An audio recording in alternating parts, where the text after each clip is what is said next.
امام غزالی علیہ الرحمٰن نے ایک بڑی خوبصورت بات لکھی ہے کہ ایران کا ایک بادشاہ تھا اور کسی مہم پر اس نے اپنی فوج کو بھیجنا تھا، تو اپنے بیٹے کو اس نے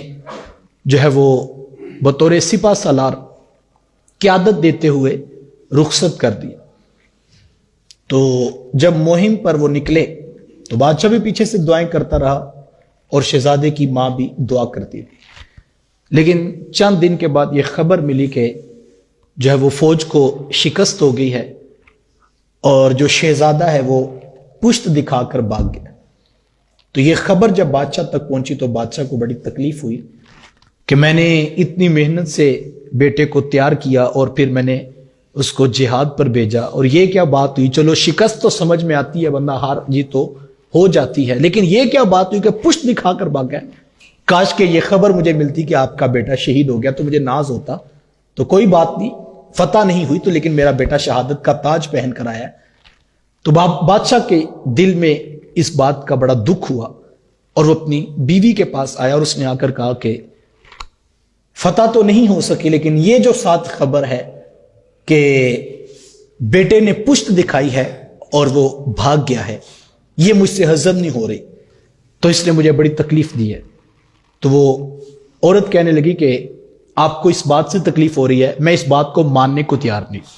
میری سمجھ میں نہیں آتا، یہ ہو ہی نہیں سکتا کہ میرا بیٹا اور پھر پشت دکھا کر میدان سے بھاگے، میں اس خبر کو نہیں مانتی۔ لیکن بادشاہ جانتا تھا کہ ایک ماں اپنے بیٹے کے بارے میں ایسی بات جو ہے وہ قبول نہیں کرے گی، عورت ہے اور پھر ماں ہے، تو یہ تو اس کو سچی خبر نہیں سمجھے گی، لیکن خبر تو پہنچ چکی۔ خیر بادشاہ اب لشکر کے آنے کا انتظار کر رہا تھا، لیکن 2 4 10 دن گزرے کہ دوبارہ خبر آئی کہ وہ پہلی خبر جھوٹی تھی، اللہ نے آپ کے بیٹے کو فتح بھی دی ہے اور سپہ سالار کے سر پہ محبت کا تاج بھی سجایا۔ جب یہ خبر پہنچی تو بادشاہ خوشی خوشی جو ہے وہ ملکہ کے پاس آیا اور اس نے کہا کہ تمہیں مبارک ہو، ہمارے بیٹے نے پشت نہیں دکھائی، وہ پہلی خبر جھوٹی تھی اور اب خبر سچی ہے کہ ہمارے بیٹے نے میدان میں کھڑے ہو کر مقابلہ کیا اور اس کی محنت کا یہ صلہ ہے کہ اللہ نے ہماری فوج کو فتح عطا کی۔ تو پھر بادشاہ کہنے لگا لیکن ایک بات تو بتاؤ، میں تو خبر مان چکا تھا کہ ایسا ہو جاتا ہے، بعض اوقات انسان بزدلی دکھا جاتا ہے، لیکن تم ماننے کے لیے تیار نہیں تھی، تو آخر اس کی وجہ کیا تھی؟ تو اس نے کہا بادشاہ میں نے ساری زندگی 100% حلال کھلایا ہے، اور دوسری بات یہ ہے بادشاہ کہ میں نے اس بیٹے کو